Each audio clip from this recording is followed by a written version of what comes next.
안녕하십니까. 오늘은 사도행전 9장 36절에서 43절의 말씀으로 다비다를 살림이라는 제목으로 하나님의 말씀을 나누고자 합니다.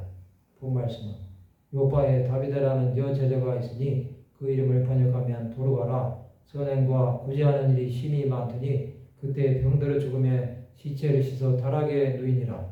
눕다가 요바에서 가까운지라 제자들이 베드로가 거기 있음을 듣고 두 사람을 보내어 지체 말고 와달라고 간청하여 베드로가 일어나 그들과 함께 가서 이르매 그들이 데리고 다락방에 올라가니 모든 가부가 베드로 곁에 서서 울며 도르가가 그들과 함께 있을 때 지은 속옷과 겉옷을 다 내보이거늘 베드로가 사람을 다 내보내고 무릎을 꿇고 기도하고 돌이켜 시체를 향하여 이르되 다비다야 일어나라 하니 그가 눈을 떠 베드로를 보고 일어나는지라.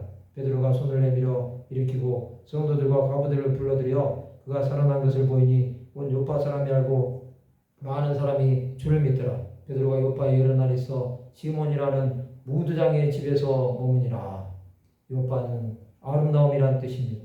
두로에서 남쪽 약 137km, 예루살렘 북서쪽 약 56km 지점에 있는 지중해 연안의 바위 많은 항구입니다. 예루살렘의 관문 역할을 했습니다. 이곳에 다비다라는 여제자가 있었습니다. 그는 선행과 구제를 많이 했던 자였습니다. 그가 병들어 죽었습니다. 하나님께서 그를 부르신 것입니다.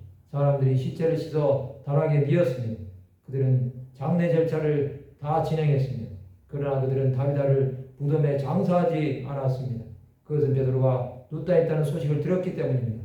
두 사람을 보내어 지체 말고 와달라고 간청합니다. 베드로는 그들을 따라갑니다. 그들은 다락방에 가서 베드로에게 도르가를 보여줍니다. 베드로는 사람을 다 내보내고 다비다야 일어나라 명합니다. 그가 눈을 떠 베드로를 보고 앉습니다. 베드로는 다비다가 일어난 것을 성도들과 과부들에게 보여줍니다. 이것은 온 요파 사람들에게 하나님의 살아계심을 보여주는 간증이 된 것입니다. 베드로는 요파에서 가죽제품을 만드는 시몬이라는 집에 머물렀습니다. 이 사건은 베드로가 죽은 자를 살린 것입니다. 구약에도 엘리사는 죽은 해에도 그의 무덤에 다한 자들이 살아났습니다.